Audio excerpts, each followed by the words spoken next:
La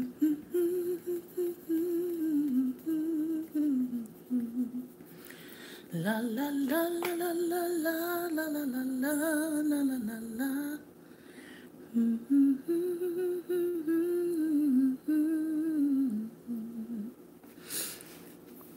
All right. Good morning. Good morning. Good morning. Good morning. Good morning. Good morning. All right, we're trying to get our camera straight. If you can see me, the hearts. If you can see me and me, press the hearts. Thank you for inviting your followers. Thank you for tweeting me out. Thank you for sharing me on your Facebook. Good morning. I know it's the day after a major holiday, a major really time of memorial. So I know some people are just getting off of that holiday high. I was not on yesterday. As a matter of fact, most of yesterday I was not feeling very well. So I took some time to rest my body so that I could be prepared for the rest of the week to do what the Lord has told me to do. So I want to welcome you to Daring Dialogues. I am your host, Shantae Charles. And we are on Tuesday. We are in Tuesday. And we are talking about Blackity Black history. On YouTube, I can no longer put anything black in my title. If I do, they will take the video down. So that is why I don't label these, especially on YouTube, I don't label these as Black history. And unfortunately, that's what you have to do. Good morning, everyone. Unfortunately, that's what you have to do in order to beat these algorithms that keep removing people who are teaching bona fide Black history. It's sad, but that's what's happening. So on Tuesdays, just know that that is what we cover. We do cover history in general, but I do like to dedicate my Tuesdays to teaching about things that pertain specifically to Black Americans and Black history, because often what we've already learned and what we've been taught is incorrect or it's incomplete. All right, so usually one of those two is going on when you look at Black history in America. What you've been taught is either incorrect or it's incomplete. And so what we try to do on Tuesdays is we try to fill in those gaps for you. We try to fill in some holes for you in terms of what we share. Today we're going to be looking again at Dr. Claude Anderson's A Black History Reader. And we're going to start at History of the Black Dollar. We have been reading about the history of immigration. If we get some time, I will come back to it. I will come back to what we've been reading about the Haitian refugees and the North and South Koreans. That's where we are in terms of the history of immigration. But I also want to share with you all something that we learned over the weekend that ties into a book that you can purchase. So let me start there, as a matter of fact. So this weekend we had what we call a missions ministry to do. We actually did a house service, and in this house service, we spent some time specifically talking about how religion has distorted, or how American religion, American Christianity has distorted people's view of God. And we went over some specific things. The teaching time took about 4 or 5 hours. So if you are ever interested in us coming and doing a teaching of that nature in a small group, you can reach out to me. But it was intensive. So it wasn't something that like we do here on, like I do here on Daring Dialogues. My husband and I actually teamed together, and we did the teaching. So there were lots of questions that went on in this particular session. But one thing that was brought up was something that many people don't realize is still going on. And that is in the area of housing. All right, the area of housing. And the question came up, what do I do if I bought property, all right, as a white person? What do you do if you bought property and you went to sign the property contract? Property contract, in that deed, okay, in that covenant, is a stipulation. And this person's particular stipulation says that they cannot sell their land to black people. Now, people don't realize that this is still going on.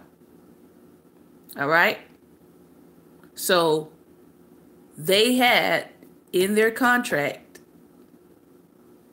it stipulated, and we asked, we said, well, is it crossed out? Is it like, is a line drawn through it saying that, okay, because of federal da da da da da da da, because according to federal law, that's discriminatory, and you cannot do that. You cannot put clauses in your real estate contract that says that you can't sell to black people. All right, that was actually happening historically. But the fact that they have it on a deed and it's not crossed out. Hello, people. So the thing then becomes, well, how do you get this off of your deed? And the reality is, yes, we can say it's on there for historical reasons, and we can say that, you can bypass that.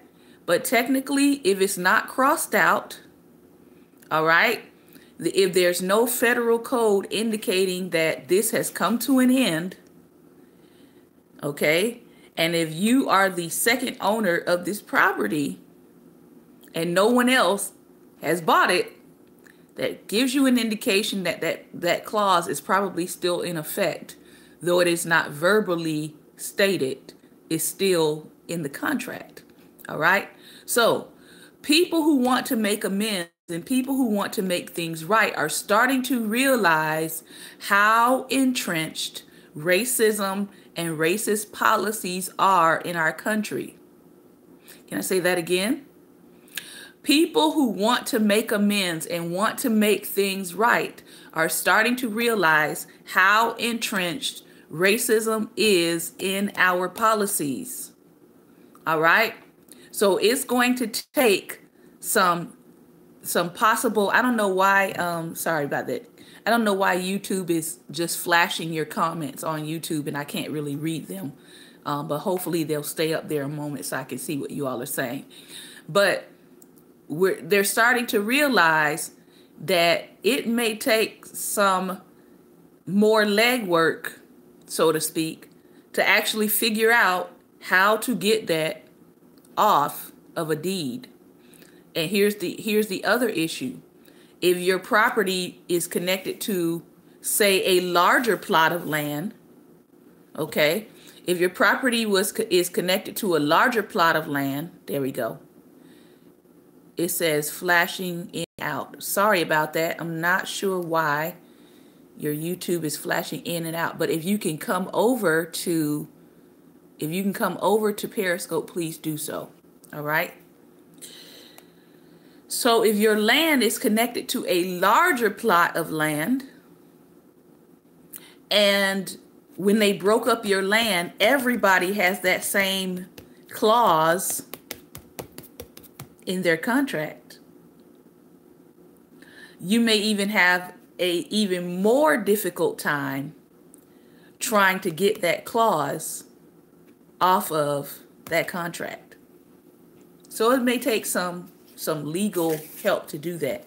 But I wanted to show you this book because this is one of the books we're going to be reading very, very soon, possibly season 4. Most of you all know we have about 28, 29 more episodes. It's season 3.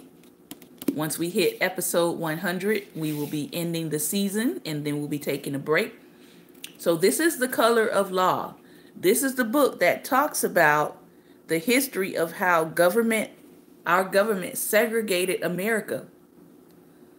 And it's still very segregated because of how these lines were drawn for property and land, and also real estate contracts and covenants and deeds that said precisely what these people are finding out, that you can't sell this property to black people. So I want to challenge my attorney friends, and I want to challenge my friends who are into real estate. I want to challenge you all to understand that some of what you see has to do with policies that were put in place before you and I got here. All right? So we need to understand that. We need to be aware of these things. And it isn't just a fluke of nature that certain neighborhoods are predominantly white and certain neighborhoods are predominantly black. And it isn't a fluke of nature when you go and try to purchase certain property and you get the runaround. All right? It is because of policies. And in some cases, those policies are still in place or still on the contracts or still on the books, and people don't want to address them.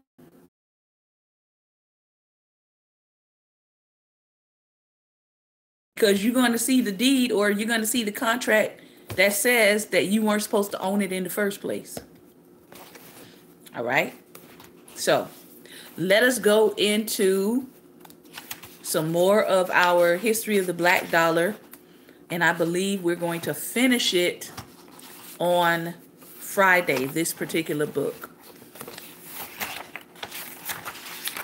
Today, I want to just cover some more pieces about education that is in here. And then Friday, we will hit the rest of the financial pieces. And we're going to talk today about the Little Rock Nine and Mary McLeod Bethune. If you're a Floridian, you should know Mary McLeod Bethune. Right? And where are we?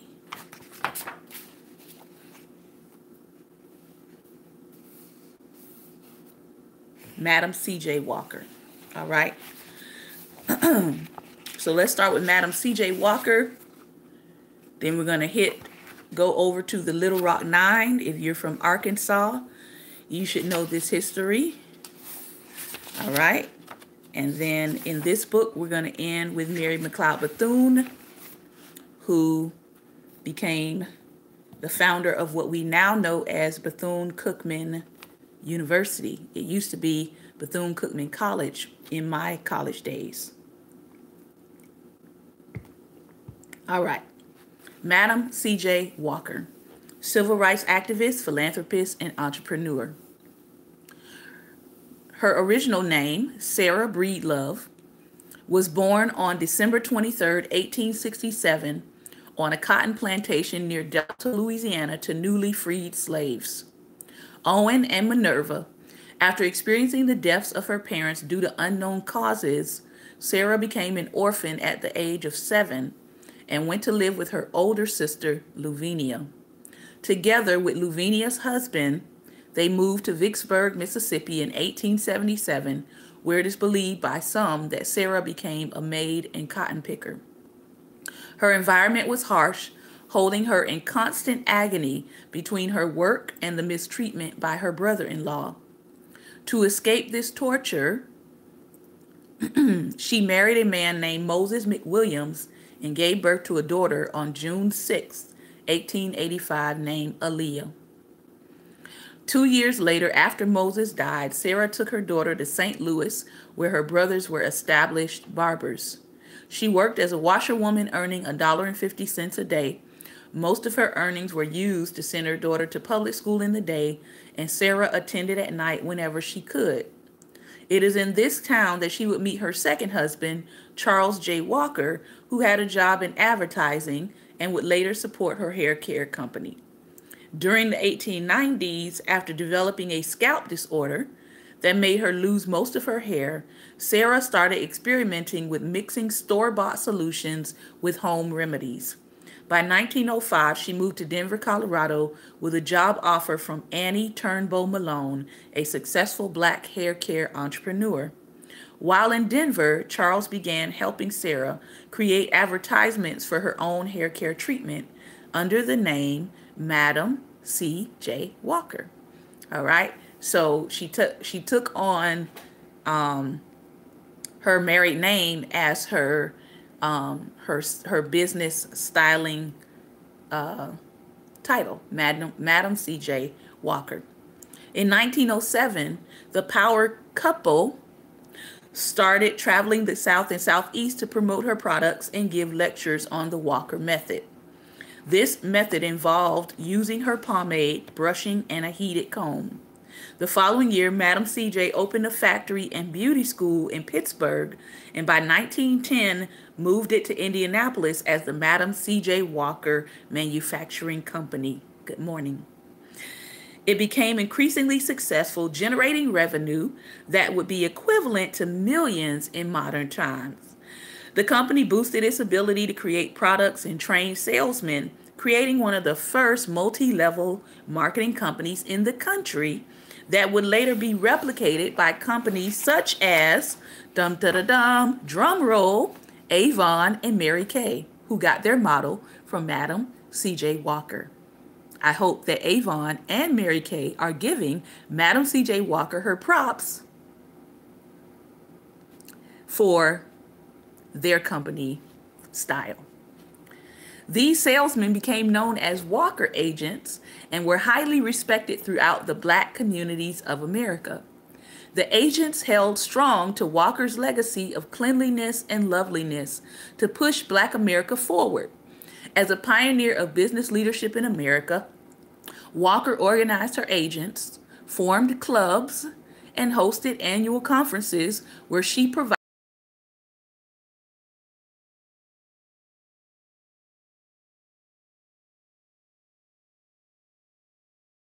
for helping the community with philanthropic and educational efforts. As her company grew stronger,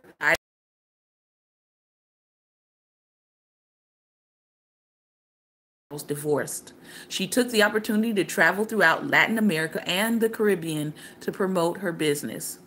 Her daughter, Aaliyah Walker, ran the business during her overseas travels and helped purchase property for the company in Harlem, New York. When Madam CJ returned in 1916, she moved to her new home in Harlem. In addition to her amazing hair care company, Madam C.J. Walker founded philanthropies that included educational scholarships and contributions to the National Association for the Advancement of Colored People and the National Conference on Lynching, among other organizations to enhance the lives of blacks. Due to hypertension, Madam C.J. Walker died on May 25th, 1919 at age 51. So we just recently passed by the anniversary of her death. She was at her home in Irvington, New York that she built for herself. When she passed, she remained the only owner of her business, valued at more than $1 million. She is the first Black millionaire on record. The Guinness Book of Records also maintains that she is the first woman to become a millionaire by her own achievements, not through inheritance. Madam C.J. left 1/3 of her estate to her daughter, Aaliyah Walker. Inheriting her mother's empire, the Madam C.J. Walker Manufacturing Company, Aaliyah grew to fame as a businesswoman in her own right. In 2016, Madam Walker's great-granddaughter, Aaliyah, expanded the brand with a progression partnership with Shea Moisture. And now we know that Shea Moisture just recently sold their company and bought either Essence or Ebony magazine back. It was announced in 2016 at an annual conference hosted by Natalie Cofield of Walker's Legacy, an organization based in Texas that was inspired by Madam Walker to empower women. So, good lesson to learn right here. How does your great granddaughter, not your granddaughter, how does your great granddaughter get an opportunity to have what's called generational wealth? It started with a business. Not a job, a business. All right? I don't want to eyeball anybody on here, but I want to make sure you heard that. It's not her granddaughter that's carrying on the legacy, it's her great granddaughter. Blink, blink. All right. Let's take a look at Little Rock 9. Let me check on my YouTube people over here. Lady Judy says, I felt that. I felt it too. Right. Prophet, I don't want to eyeball anybody today. Little Rock 9. In 1860, I want you to listen to this statistics. Because when you listen to this statistic, you will understand, number one, why it's incredibly amazing that Black people are doing as well as we are, education-wise.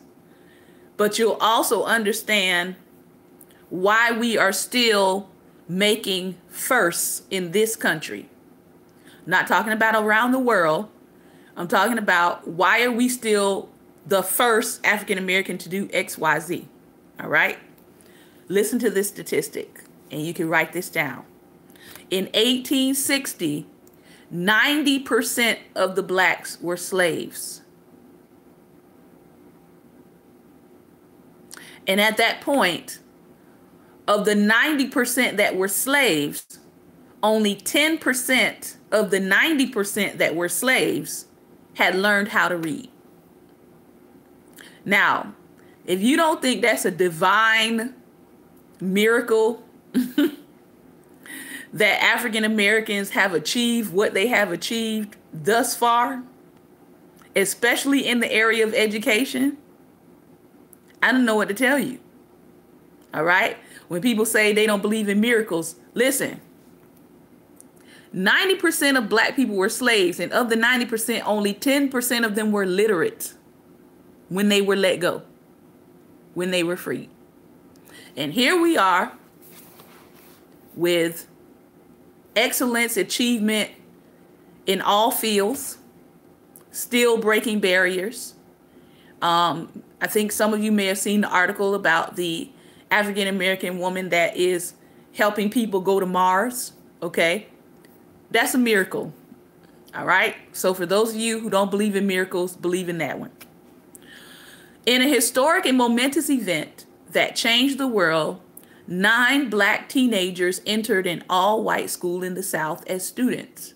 It was an unprecedented event that took place at Central High School in Little Rock, Arkansas in September 1957. This landmark accomplishment was the result of a long, arduous road for Blacks fighting for equal education and the direct implication of the U.S. Supreme Court ruling segregation in public schools as unconstitutional in 1954 during the Brown versus Board Education case in Topeka. Now, as a result of this ruling, the white Christians who did not want their children mixing with Black people pulled children out of public schools and created what we know today as private Christian schooling. All right? And I hear very few white pastors talking about the creation of this, and I don't see any of them repenting. All right. I'm going to leave y'all alone for today, but we'll get back to you. Not accepting or abiding by the court's decision, the governor of Arkansas, Orville Faubus, requested the National Guard to ban, They have black in this book. That's an editorial error on their part. To ban all black students from entering the school. After withstanding daily attacks and pleading for help from the NAACP, the teens were finally provided some breathing room when President Eisenhower sent in federal troops to escort the Little Rock Nine into the school. Now, many times people like to say states' rights, let the states handle their problems, etc., etc.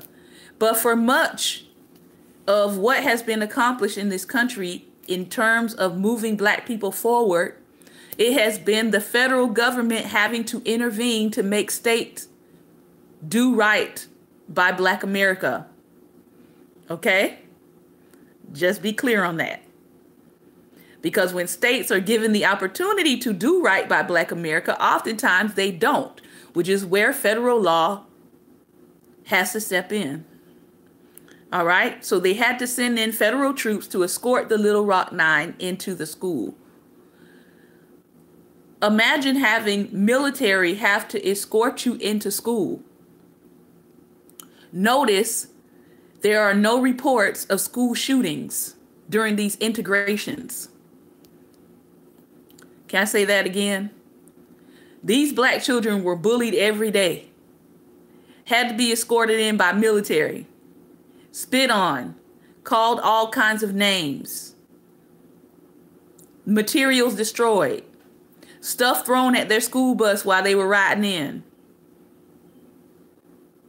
They didn't go shoot up anybody's school. All right. So we have to stop making excuses for behaviors. I digress. Let me move on. This decision forever changed the landscape of not just Black America or even America, but the world. Understanding that Black literacy would threaten the economy of slavery. Let me say that one more time. Understanding that Black literacy, it threatens the economy of slavery. One more time.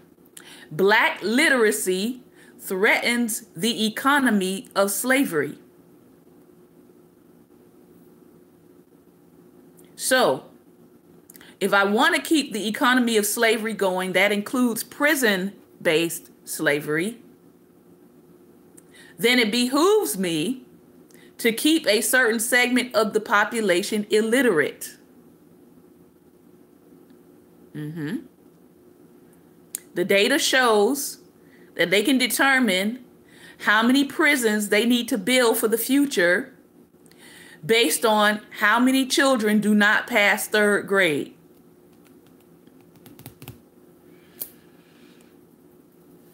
They can determine how many prisons they're going to need to build based on how many children do not pass third grade, who are illiterate still by the third grade. Many of your prisoners have a second grade or third grade education or reading level. So they know that illiteracy is a pretty good indicator of whether or not you will wind up in the penal system. All right. Understanding that Black literacy would threaten the economy of slavery, which relied on slaves being dependent to their masters, Blacks were previously forbidden by law to learn how to read and write. So when people keep trying to say that their struggles and problems in this country are equivalent to Black people, let me remind you that none of you have been forbidden by law to learn. Can I say that again? It's not the same, okay? Your struggle in the United States is not the same.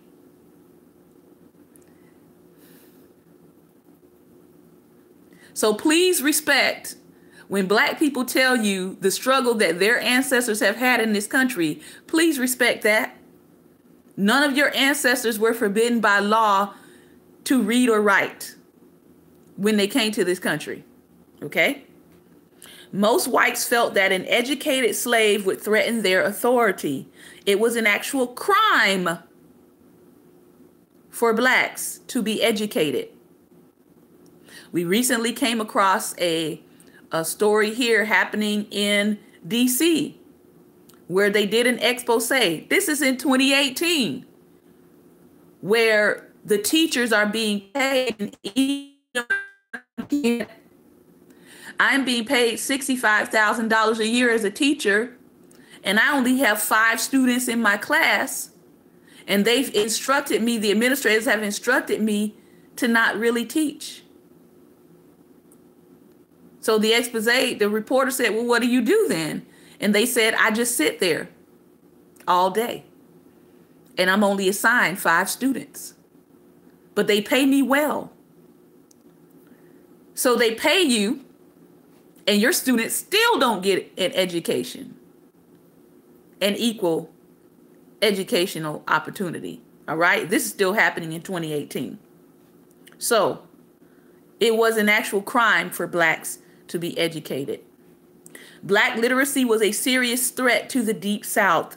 Anyone taught teaching a slave how to read was ran out of the state. Can I say that again?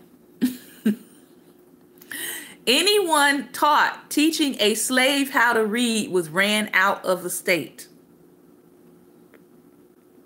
In Norfolk, Virginia, and I know this to be true in terms of the Virginia educational system, Margaret Douglas was caught teaching black children and was imprisoned for her actions. Think about that. Excerpt from South Carolina Act of 1740. South Carolinians, pay attention. Whereas having slaves taught to write or suffering them to be employed in writing may be attended with great inconveniences, be it enacted that all and every person and persons whatsoever who shall hereafter teach or cause any slave or slaves to be taught to write, or shall use or employ any slave as a scribe in any manner of writing whatsoever, hereafter taught to write, every such person or persons shall, for every such offense, forfeit the sum on 100 pounds current money. You were fined for teaching them how to read and write. You were fined for employing, not just teaching, but employing them in the areas of writing. Now that should excite every black author who is listening, because clearly there is power in your pen. All right. And those of you who haven't started writing yet, get to writing.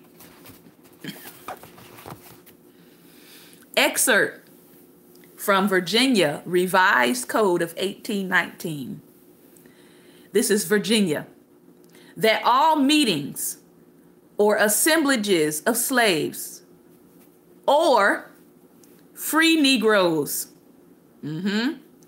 or mulattoes mixing and associating with such slaves at any meeting house or house and in the night, or at any school or schools for teaching, reading, or writing, either in the day or night, whatsoever pretext shall be deemed and considered an unlawful assembly, and any justice of a county, and wherein such assemblage shall be, either from his own knowledge or the information of others, of such unlawful assemblage, and may issue his warrant directed to any sworn officer or officers, authorizing him or them to enter the houses where such unlawful assemblages, and may be for the purpose of apprehending or dispersing such slaves, and to inflict corporal punishment on the offender or offenders at the discretion of any justice of the peace, not exceeding 20 lashes. It was encoded in law that if you were found in a house teaching people to read or write in Virginia, it was considered an unlawful assembly, and they could give you 20 lashes. Now, please tell me what other people group coming into this country has had those laws. All right. In his book, Narrative of the Life and Adventures of Henry Bibb, an American Slave, Henry Bibb stated, quote, slaves were not allowed books. They were not allowed pen, ink, nor paper to improve their minds. So you're going to tell me that once slaves were given these tools to improve their minds, and they began to read, and they began to read the Bible, and they began to realize that slave masters were twisting scripture, and they began to rebel. They didn't go along with it. They didn't agree. Once they knew the truth for themselves, they rebelled and started their own bodies of believers. That's the part that a lot of people running around here saying Christianity is the white man's religion. That's the part they leave out.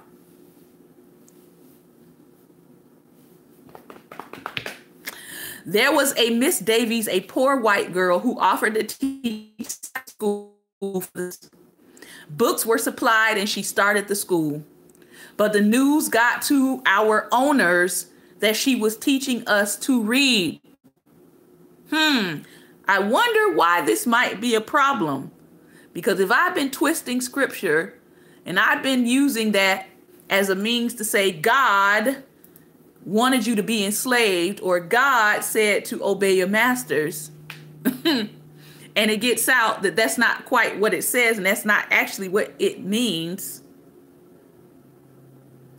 But news got to the owners. It caused quite an excitement in the neighborhood. Slave patrols were appointed to go and break it up the next Sabbath. Let me sip my orange juice.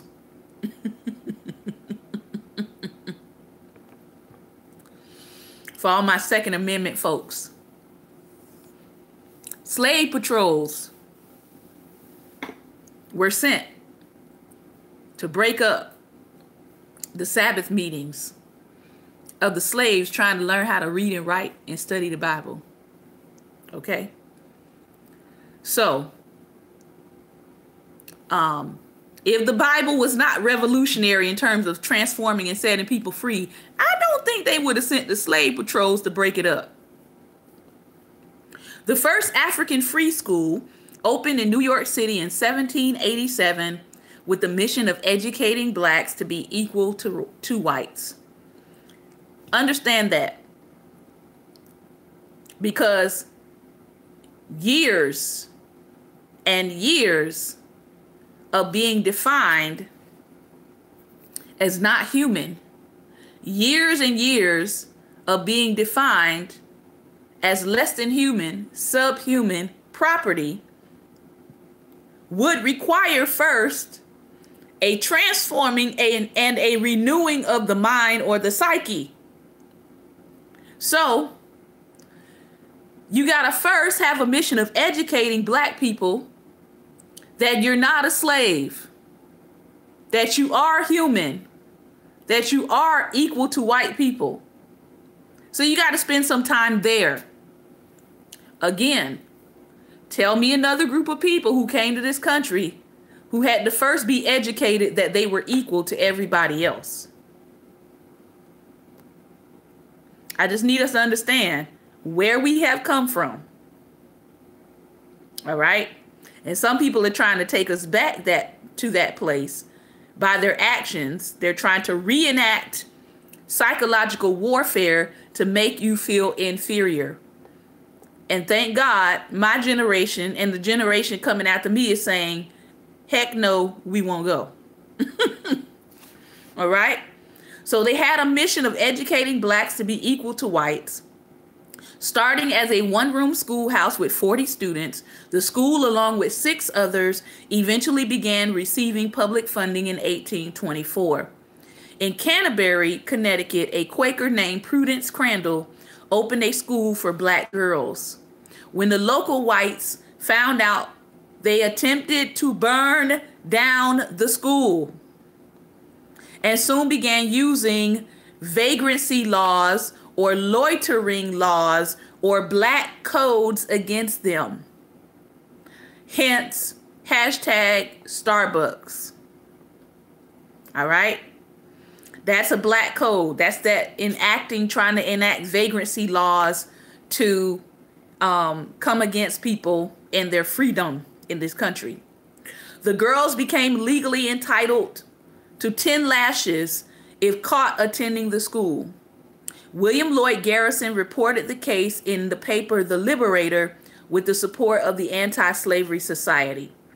While in 1849, Charles Sumner lost his case when helping Sarah Roberts to sue Boston for not admitting blacks to its school. In 1855, the Massachusetts legislature altered its policy to declare that no person shall be excluded from a public school on account of race, color, or prejudice. Creating a school for blacks in Andersonville, Mary Batty wrote in 1866, quote, "Our school begun in spite of threatenings from whites and the consequent fear of the blacks. With 27 pupils, 4 only of whom could read even the simplest words. At the end of 6 weeks, we have enrolled 85, but 15 still unable to read. In 7 years teaching at the North, I have not seen a parallel to their appetite for learning and their active progress. Their spirit now may be estimated somewhat when I tell you that 3 of them walk a distance of 4 miles every morning to return after the 5-hour session. Several come from 3 miles and quite a number from 2 and 2.5 miles. They put a premium on education." Can I say that again? When you've been denied something that can change and transform your whole life, and if you understood the power of learning, you would know that it does that. They were willing to do what they needed to do in order to learn. In 1860, as we said before, 90% of blacks were slaves. Barely 10% of them had learned to read and write. The literacy gap between blacks and whites born between 1800 and 1860 was 70 percentage points. Today, the literacy gap still exceeds 40 points, 40% in some urban areas. Think about that. Here we are, 1865, 1965, well over 150 years after Emancipation Proclamation, and we still have, in some areas, a 40% literacy gap between white children and black children. The disenfranchisement of blacks enabled administrators to easily build quality white schools at the expense of black ones. The incentives for investing in education were strong. Resources for black schools began to expand only about 20 years before the Supreme Court's Brown versus Board decision. But it was not until the late 1960s that Southern schools really started to desegregate. All right? So when people keep saying, I don't understand why this child is doing so well and these children over here are not doing so well, let us not forget the literacy gap, the amount of time it took for them to desegregate schools, and they're still desegregating schools, believe it or not. 2015, 2016, there was still the issue of schools that are still mainly white or all white in 2015. All right. Let us not forget these things when we talk in terms of what black children are missing. Let us understand that there's a history behind why they are still behind. All right? This is why history matters. So when somebody starts talking to me about the literacy rate of black children, we have to understand that it has a historical and generational effect that has gone on. That's almost like if you are, those of you who are track stars know this or would understand this. If you are getting ready to run a race and everybody gets on the starting line at the same time, and they say, when the first shot sounds, only white people can go first, and they go around the track about 220 times before you, and then they shoot another gun and say, okay, now everybody else can go. Clearly, that's not a fair race, right? Because everybody didn't start at the same time, even though they may have started at the same place. All right. For our last 15 minutes, we're going to look into Dr. Claude Anderson's book. And we're going to start with Foundation Concepts. Concept number 1. What is a social construct and how was it used in the making of America? What is a social construct and how was it used in the making of America? So he's got this image here from the Library of Congress. I'll show it to you. It is the Planning Committee for the U.S. Constitution. All right, look at that planning committee. All right. So that's the planning committee.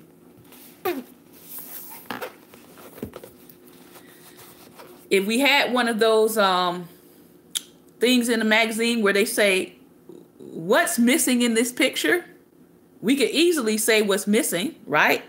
Black people are missing, who they're writing this Constitution, but it doesn't include a place for black people except in the context of the disenfranchised. That's in the Constitution. It doesn't include a place except for as property. That's in the Constitution. It doesn't include a place except for them to be acknowledged as counted as 3/5 of a person when voting. That's in the Constitution. All right. So we know that some amendments were added, but when you talk to people who say they're a constitutionalist or they're a person who believes in the original Constitution, what they're in essence saying is the Constitution that was written for white American slave owners, Protestants, straight. That's who the original Constitution was written by and for. They were landowners. They were slave owners. They were concerned about guiding this nation in that direction when the Constitution was written. All right. So I do give a side eye to people who say they are original constitutionalists. What I'm telling you is you would be perfectly okay if amendments 13, 14, 15, 19, maybe 20 were not in the Constitution.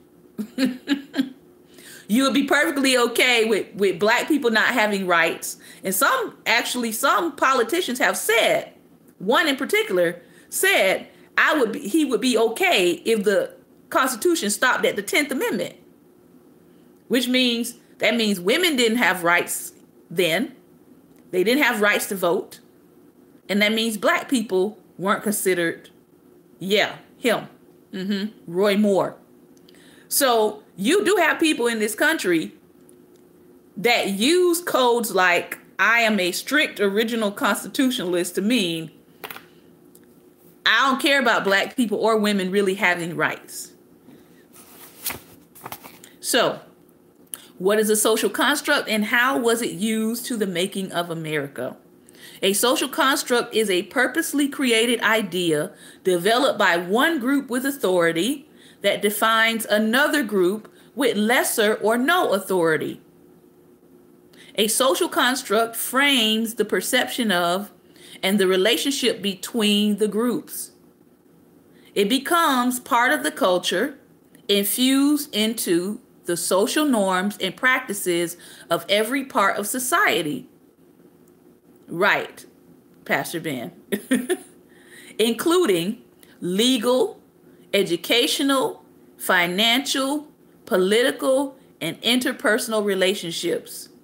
The most important social construct in America is race. Let me say that again. For all the people who keep saying it doesn't matter if you're black or white. Well, if you're white, guess what? Most of America's laws are written to benefit you. So you don't see the importance of changing some of them. All right? But the most important social construct in America is race. The founding fathers purposely constructed the societal position of black people as well as white people. Blacks were to be property that served white people, and whites were to be the only beneficiaries of the new country that was created. That is not my opinion. That is historical fact if you go and read the Constitution for yourself. All right? So if we're still operating on a document that overly benefits one group of people above everyone else, then those who are in the dominant beneficial society many times cannot see the fact that this society has been constructed to benefit them across the board. All right? Christopher Columbus discovered the new land that was to be America in the same time frame that the Pope declared that blacks from Africa, and also it's called the Papal Bull. You can look it up. All right. The first edict that went out that declared that blacks from Africa could be and should be made slaves. So you need to understand the doctrine of slavery came out of the church, or really the papacy, to be more accurate. Okay? So if it came out of the papacy, then that means it's not just society's responsibility to correct that doctrine. It's not just society's responsibility to correct that doctrine. It's the papacy's responsibility to correct that. Okay. It's the papacy's responsibility to say, hey, we were wrong worldwide. Now, what are we going to do to fix it? And so there have been statements made by the Pope saying, several different of the popes have said something about slavery.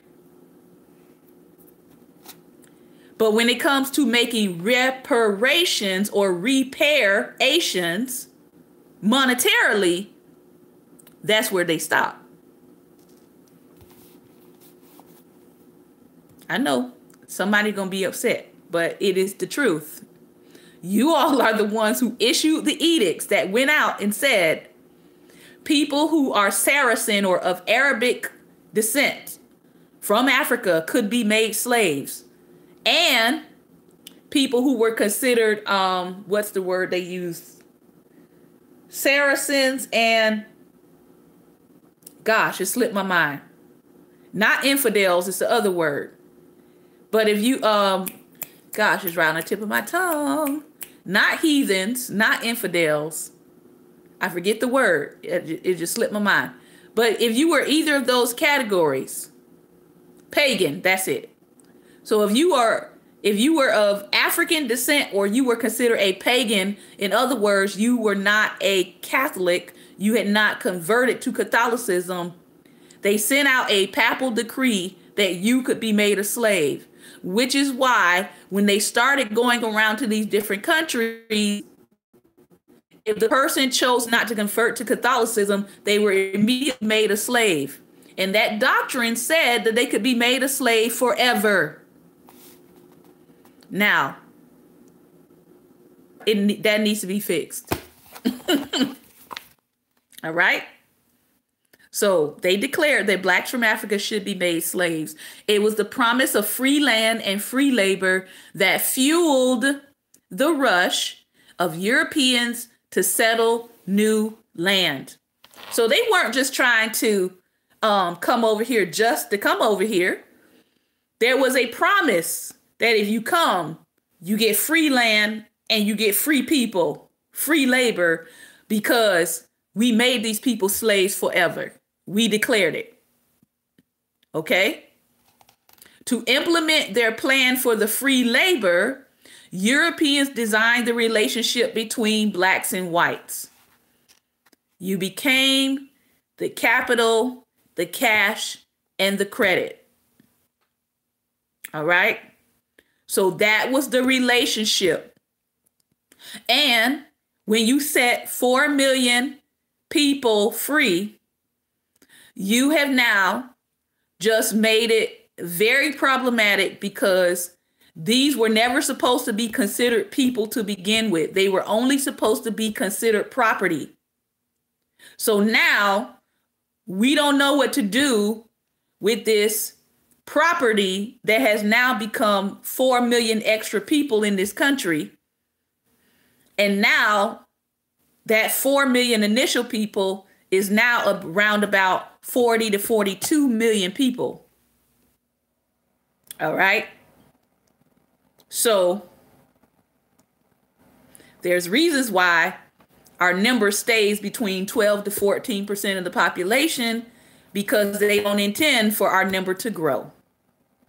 All right. And if you don't understand that, you won't understand all of the propaganda delivered towards black people to keep our population small, so that we will never be the quote unquote majority in this country. The social construct on race was formally stated in the Articles of the Confederation and restated in the Constitution of the United States, as well as the first immigration laws. The social construct on race is the thread that weaves through black enslavement, U.S. Supreme Court rulings, laws, institutions, conservative and liberal ideologies, extra-legal activities such as the formation of the Klan, and all aspects of the nation's culture. It is fundamental to the founding of our country that blacks would always be pressed to the bottom, and that whites would always retain superiority over black people. That relationship endures to this day. The social construct on race was deliberate and permanent. It is so fundamental to the issue of race that the topic cannot be considered in any serious way without understanding it. It is therefore the first question in this book. All right. So this has been another episode of Daring Dialogues, and I have been your host, Shantae Charles. I hope that I have shared something today that maybe before. All right. That is always my goal, to hopefully introduce you to a new piece of information that will help you understand where we are, where we're going, and the context that we are living in right now. If you are a Black American, you need to understand that there was a social context, an economic context established for this country. All right. And many people throughout several decades now have been working to make our context a more humane one and a more equal one. But guess what? We're not there yet. All right. That's why Black Lives Matter, because we're not there yet. And when people keep saying things like, why do we have to keep talking about race? We have to keep talking about it because we are not there yet at the place called equality. All right.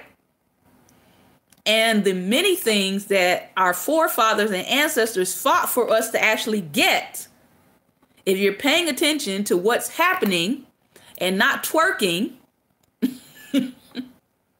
all right, if you're paying attention to what's happening and not twerking and not being distracted by all of the entertaining things that are going on, The rights that people fought for to get where we are right now are being rolled back. All right. So I know people are like, oh, I want this president impeached. I can't wait till he gets out. Well, guess what? Even if he is impeached, he's put enough people in place that will give us problems at least for the next 50 years. So him leaving is no problem. All right? He has appointed and put in place people who feel just as he does or even worse towards people of color. So it's not going to end with him. All right? Okay. Thank you for your time and attention today. Remember, light is the most daring opposition to darkness. So please go out today and be light. All right? All right.